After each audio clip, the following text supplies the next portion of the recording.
السلام علیکم، کیسے ہیں آپ سب؟ اچھا بتاتی چلوں، آج کی قسط جو ہے وہ بہت مزے کی ہے، مجھے تو بہت اچھی لگتی ہے۔ اوکے سٹارٹ کرتے ہیں۔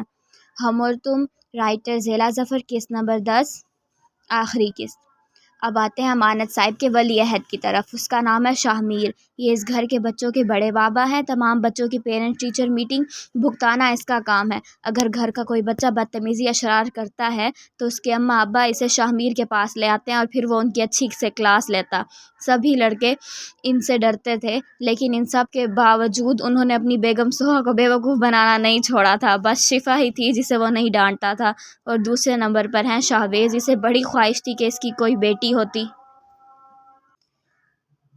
لیکن اللہ نے اسے تینوں ہی بیٹے دیے تھے، اور تینوں ہی الحمدللہ اپنے جڑواں چاچا کے شاگرد تھے، لہٰذا وہ شفا کو ہی اپنی بیٹی سمجھتا تھا۔ صرف وہ ہی نہیں بلکہ آس پڑوس کے جاننے والے بھی اکثر یہی سمجھتے تھے کہ شاید شفا اس کی بیٹی ہے۔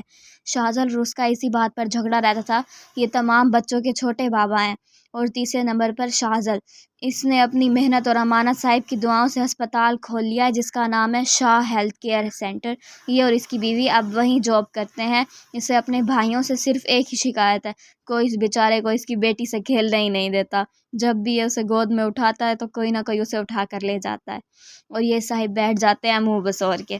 شفا بھی اس سے زیادہ شاہویز کو ہی لفٹ کراتی ہے، بلکہ اکثر اوقات تو ایسا ہوتا ہے کہ وہ شاہویز کے سینے پر چڑھ کر سو جاتی ہے اور پھر روح ہنستے ہوئے اسے شانزے کو واپس کر کے آتی ہے۔ پھر آتے ہیں شاہ زین صاحب۔ یہ اور ان کی بیگم ہیں پرلے درجے کے شیطان۔ ان کی خواہش تھی کہ یہ اپنی بارات گھوڑے پر لے کر جائیں اور دلہن کو خوبصورت سی بھگی میں رخصت کر کے لائیں، لیکن امانت صاحب نے انہیں سختی سے منع کر دیا تھا۔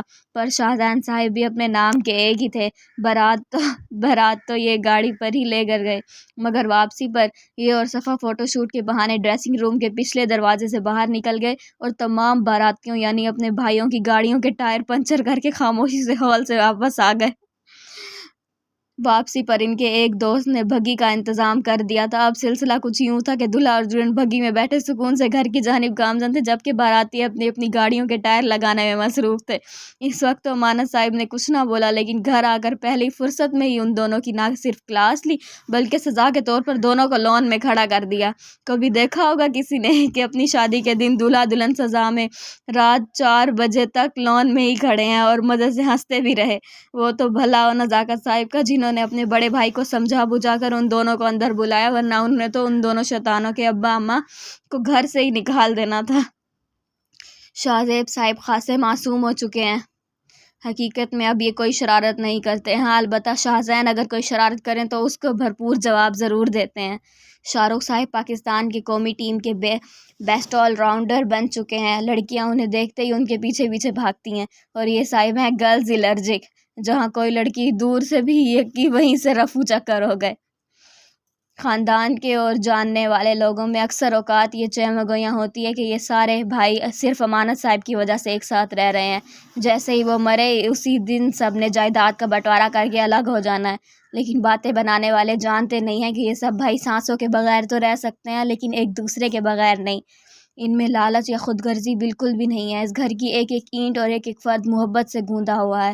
ان میں لڑائی جھگڑے نوک جھوک اختلافات تو آ سکتے ہیں، لیکن نفرت یا خود غرضی کبھی بھی نہیں۔ آج نہ کل جب ان کے بچے بڑے ہوں گے تو ہو سکتا ہے کہ ضرورت کے تحت ان سب کو الگ الگ گھروں میں منتقل ہونا پڑے، لیکن مکان کی تبدیلی ان کے دلوں کو کبھی الگ نہیں کرے گی۔ یہ جان چھڑکتے ہیں ایک دوسرے پر، اور امانت صاحب کو ناز ہے اپنے بیٹوں پر۔ وہ لاحق شرارتی سہی لیکن پیار ان کی رگوں میں کوٹ کوٹ کر بھرا ہے اور تعمر رہے گا۔ اپنی زندگی میں مست، اپنی خوشیوں میں ہے گم، ایسے ہی ہیں ہم اور تم، ہم اور تم۔ آڈیو اچھی لگی تو please like share and subscribe ضرور کر دیجیے گا۔